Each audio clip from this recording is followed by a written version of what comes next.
KMC wapo kwenye ligi, si ndio?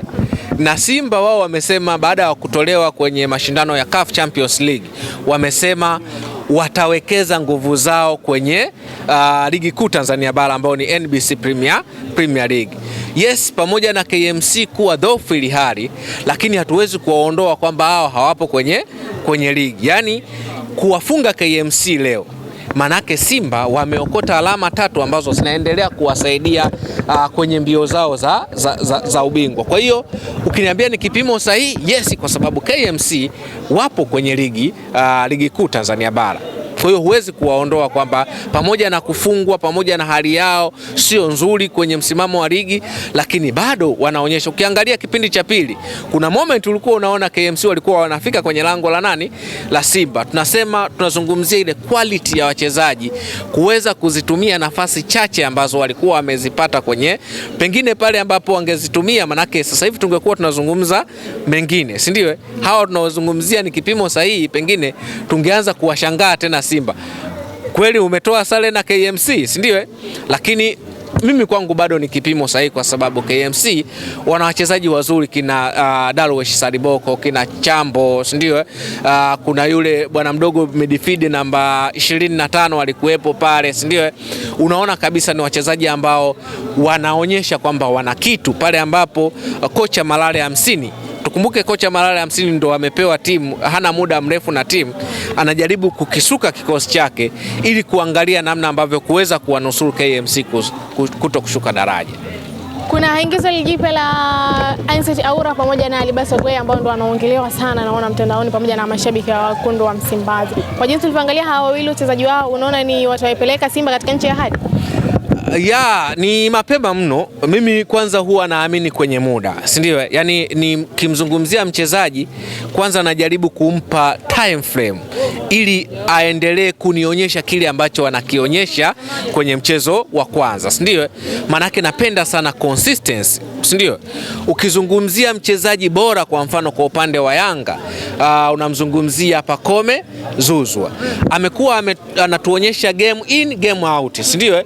Kila mechi anaonyesha kwamba yeye ni mchezaji wa aina gani. Kwa hiyo ukiangalia kwenye first impression, kiukweli wanaonyesha kwamba wana kitu ambacho kinaonyesha kwamba wanaweza wakaisaidia Simba kwenye mechi hizi za sasa hivi, kwa sababu mchezaji mzuri anakupromise pale ambapo akipewa nafasi. Angalia Libase Geye, mechi ya kwanza dhidi ya Mashujaa alifunga goli, si ndio?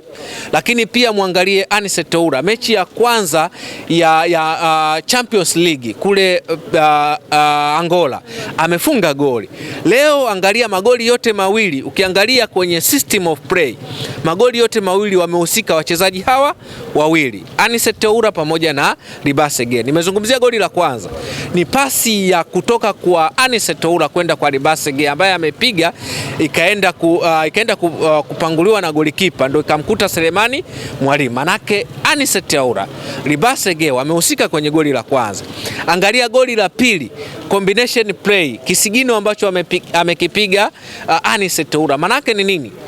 Hiyo tunazungumzia confidence ya mchezaji ambayo anazidi kuionyesha baada ya impressive performance ambayo ameitoa kwenye mechi ambayo inaendelea. Yani huwezi kupiga kisigino kama umecheza vibaya kwenye mechi. Manake unacheza vizuri, then ile confidence inazidi kupanda, unaanza kuonyesha vitu vya ziada. Si unanielewa? Yani vitu kama vile vya Anicet Aura hawezi kukaa kwenye ubao mwalimu akafundisha Anicet Aura apige vitu kama vile. Sasa ukiangalia kwenye combination play ya Chama, Anicet Aura pamoja na Libase Geye, hawa wote watatu tunazungumzia wanatu vitu. Si unanielewa? Kuna kitu kinaitwa udambu, wanadambua mpira, si ndio? Kwa binafsi tuendelee kuwapa muda, namna ambavyo akiendelea kutoa performance hii mechi baada ya mechi, bila shaka Anicet Oura, Ribase Gay ni wachezaji ambao ni potential, umri sahihi, energy wanayo, lakini pia wana uthubutu wa kufika kwenye goli.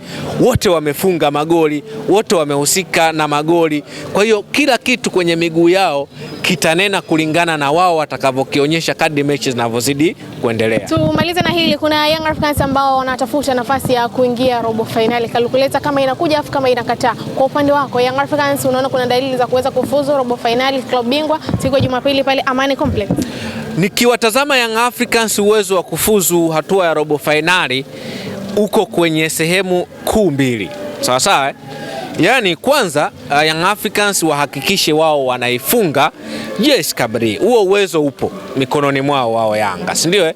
Lakini baada ya kuwafunga waombee National Ahli waamke vizuri, AS FAR Rabat waamke vibaya, then AS FAR Rabat wafungwe na National Ahli. Manake wakifungwa na National Ahli, AS FAR Rabat, nafasi ya kufuzu hatua ya robo finali kwa Young Africans iko wazi.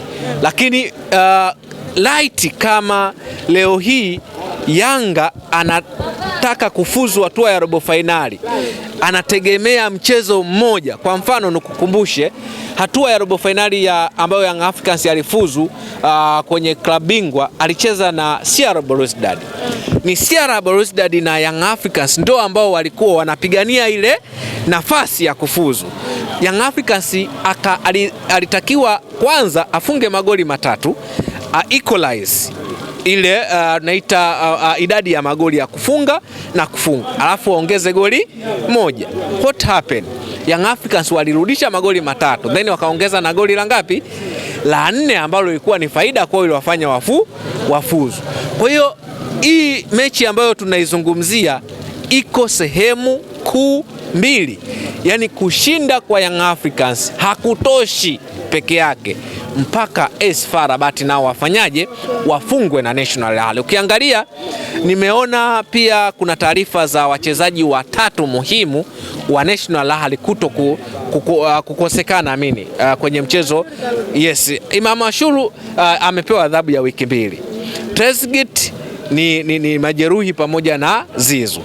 Hawa wachezaji wote watatu ni muhimu zaidi kwenye kutengeneza nafasi na kufunga magoli kwa National Ahli. Sasa kama wachezaji muhimu ambao wanatengeneza nafasi na kuzifunga na kuzitumia zile nafasi za kutengenezwa hawapo, maana yake tayari kuna pengo kwenye upande wa National Ahli. Waombee Young Africans, wachezaji wengine wa National Ahli waamke vizuri. Mimi naamini pia National Ahli pamoja na kukosekana kwa Trezeguet, Imam Ashuru pamoja na Zizu, wana wachezaji bora ambao wanaweza wakatengeneza momenti za kuweza kuwafunga AS FAR Rabat. Lakini National Ahli wao wameshafuzu, yani wakitoa sare bado National Ahli wanaongoza kundi na wamefuzu. Wamefungwa bado National Ahli watafuzu vile vile. Kwa hiyo ni mechi moja. Young Africans wanacheza mechi moja kwenye mechi 2 ambayo wao wenyewe binafsi wamejiweka kwenye mazingira magumu. Kama wangeifunga Al Ahly hapa nyumbani, kwa sababu tulikuwa tunapiga hesabu kwamba ukija nyumbani kwangu kwanza nitengeneze mazingira ya kuzichukua alama 3 huku nyumbani kwangu, then hesabu za ugenini unaweza ukalazimisha sare ama ukafanyaje ukashinda, kama ambavyo alifanya National Ahli, alishinda kwake huku kaja kulazimisha sare. Haya ndo mazingira ambayo Young Africans yanayo. Kwa hiyo ukiniambia atafuzu, kufuzu kwake kunategemea momenti 2.